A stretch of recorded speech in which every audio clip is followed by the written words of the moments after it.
हर साल दशहरे पर रावण को जलाया जाता है, पर क्यों? ऐसी क्या गलती रावण ने की है जो रावण को तुम जलाते हो? तुम हो कौन रावण को जलाने वाले? रावण के पैरों की धूल तो बन जाओ पहले, फिर रावण को जलाना।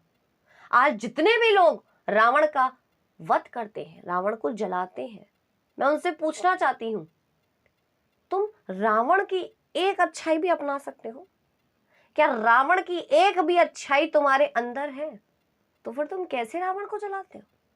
रावण की बुराइयां सबने देखी हैं, पर उस बुराई के पीछे भी अच्छाई थी, वो किसी ने नहीं देखी। सिर्फ लोगों ने उसकी बुराइयां देखी और आज उसको जला रहे हैं।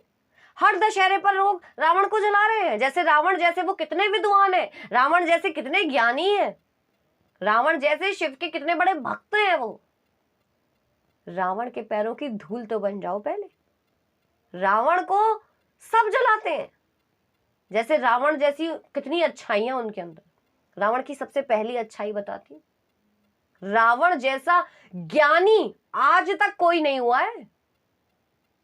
रावण दूर की सोचता था, त्रिकालदर्शी था। आज जो लोग फ्यूचर प्लानिंग्स करते हैं ना, वो फ्यूचर तो उसने पहले ही देख लिया था अपना।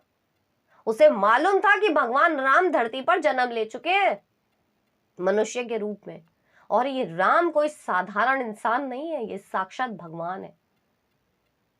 इसीलिए रावण ने रावण की पत्नी, राम की पत्नी सीता का हरण किया था, ताकि रावण का वध हो सके, रावण हार सके और राम जीत सके, और वो आने वाले पीढ़ी को ये बता सके कि बुराई पर अच्छाई की जीत होती है।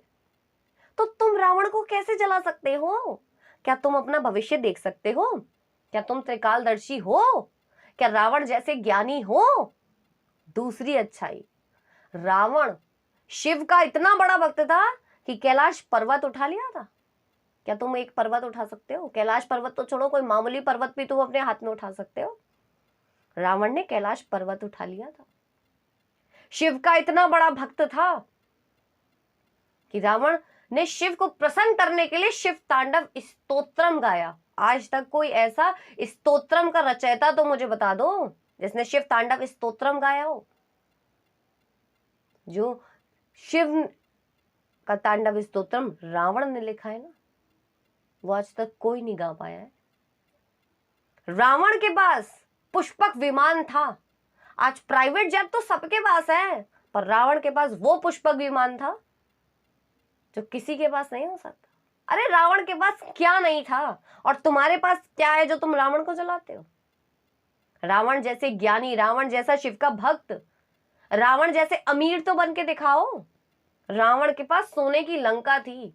अरे घमंड करने के लिए भी उसके पास चीजें थी कि वो घमंड कर सके। तुम पे क्या है, फिर भी तुम घमंड करते हो।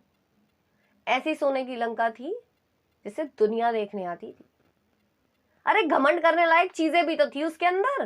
तुम्हारे पास क्या है जो घमंड करते हो? ऐसी सोने की लंका थी जो आज तक कोई नहीं बनवा पाया है। दुबई का होटल भी फेल है, रईस से रईस होटल भी उस सोने की लंका के आगे फेल है। और बड़ी अच्छाई बताओ, ऐसा भाई मैंने नहीं देखा आज तक जो अपने बहन के अपमान के लिए अपने पूरे खानदान का सर्वनाश कर दिया हो। मैंने तो आज तक कोई भाई नहीं देखा।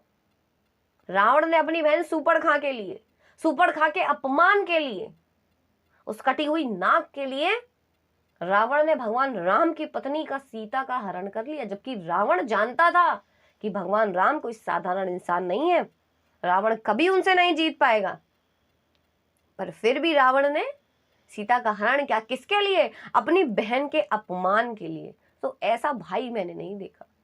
और एक अच्छाई बताऊं, रावण जैसा भाई प्रेम मैंने कहीं नहीं देखा। कुंभकर्ण, विभीषण, कुंभकर्ण क्या था? 6 महीने सोता था, 6 महीने जगता था। तो 6 महीने बिठाल के खिलाने वाला भाई मैंने कोई नहीं देखा। आज कोई भाई अपने भाई को बिठाल के खिलाएगा कि अरे तू खा, ऐश मौज कर, मैं कमा तो रहा हूं, मेरे पास है तो अथा संपत्ति। आज तो भाई बेदखल कर देता है, बाहर निकल, रावण जैसा भाई तो बन के दिखाओ। अरे ऐसा भाई मैंने कहीं नहीं देखा कि एक भाई सो रहा है, दूसरा भाई कमा रहा है और वो उसे खिला भी रहा है मजे से। मैंने तो आज कहीं नहीं देखा। बड़े से बड़ा रईस इंसान भी मैंने नहीं देखा जो अपने भाई का लालन पोषण कर सके। तो रावण की अच्छाइयां भी तो अपनाओ। रावण की बुराइयां तो सबने देखी, बुराई की वजह से जला तो सब लेते हैं, पर उसकी अच्छाई पर भी तो नजर डालो। ऐसा भाई तो बन के दिखाओ, ऐसा ज्ञानी, ऐसा पंडित तो बन के दिखाओ। रावण ने अपने घर में अपने ही दुश्मन को पाल रखा था, विभीषण को। रावण जानता था कि विभीषण राम की पूजा करता है और राम उसके दुश्मन है, फिर भी विभीषण को रावण ने पनाह दे रखी थी अपने घर में, कभी घर से बेदखल नहीं किया। विभीषण खुद अपनी मर्जी से गया। रावण ने अपने दुश्मन राम की पूजा कराने के लिए वो आया। कौन अपने दुश्मन की मदद करता है? अगर दुश्मनी लोग निभाते तो पूरी तरीके से निभाते, पर रावण ने अपना फर्ज नहीं छोड़ा। रावण शिव का भक्त था और पंडित भी था, इसीलिए वो राम सेतु जब बन रहा था तो पूजा करने के लिए रावण स्वयं आया था। रावण ने राम को वरदान दिया था विजयी भव, क्योंकि वो पंडित के रूप में आया था। तो अपने कर्तव्यों से पीछे नहीं हटा कि मैं अपने दुश्मन को कैसे जीतने दे सकता हूँ, कैसे अपने दुश्मन को मैं विजयी भव का आशीर्वाद दे सकता हूँ, पर अपने फर्ज से वो दूर नहीं हटा। रावण की बुराइयां तो सबने देखी, सबने देखा रावण सीता का हरण करके लाया, पर सीता को कभी बुरी नजर से भी देखा, कभी छुआ भी। तो रावण को तुम कैसे जला सकते हो? वो रावण जिसके हाथ में उसकी मृत्यु थी, मुट्ठी में थी उसकी मृत्यु, काल भी उसका कोई नहीं बिगाड़ सकता था, अमर होने का वरदान था। तुम्हारे पास क्या है? फिर भी तुम रावण को जलाते हो। किस बात का घमंड करते हो? अरे रावण पे घमंड करने लायक चीजें तो थी, तुम पे क्या है? रावण के पास ऐसा दिमाग था जो आज किसी के पास नहीं है। 10 सिर वाला था वो भाई। तुम्हारा एक दिमाग ढंग से काम नहीं करता, उसके 10 दिमाग ऐसे ज्ञानी थे, और रावण को तुम जलाते हो। रावण के पैरों की धूल तो बन जाओ पहले, फिर रावण को जलाना। हर साल रावण जलाया जाता है, मेरी समझ में नहीं आता क्यों। क्या ऐसी उसने गलती की है जिसकी वजह से उसे जलाया जा रहा है?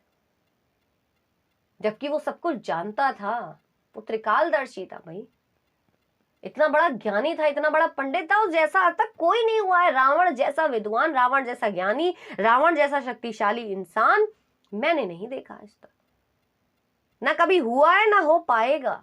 रावण जैसा शिव का भक्त, शिव तांडव स्तोत्रम का रचयिता, और पता नहीं कितने शास्त्र के रचयिता है वो, फिर भी रावण को तुम जलाते हो। और रावण को जलाने वालों से मेरा सवाल है कि तुम रावण जैसे बन तो जाओ पहले, फिर रावण को जलाना। कैसे जला लेते हो? कैसे इतनी शक्ति आ जाती है कि रावण को जला लेते हो? रावण को जलाने लायक तो बन जाओ पहले, फिर रावण को जलाना। रावण की अच्छाइयां देखो, अच्छाइयां ग्रहण करो कि इतना दिमाग था उसके अंदर कि वो दूर की सोचता था। जब वो राजा था ना, तो उसके राज में उसकी प्रजा दुखी नहीं थी, सुख समृद्धि से रहती थी। कोई दुखी नहीं था उसके राज में, सबके पास खूब था, और कोई गलत काम नहीं कर सकता था, सब नियम कानून से चलते थे। आज तो लोग जो मर्जी है वो कर लेते हैं, डिसिप्लिन नाम की तो कोई चीज ही नहीं है, सरकार क्या है, और तुम रावण को जलाते हो।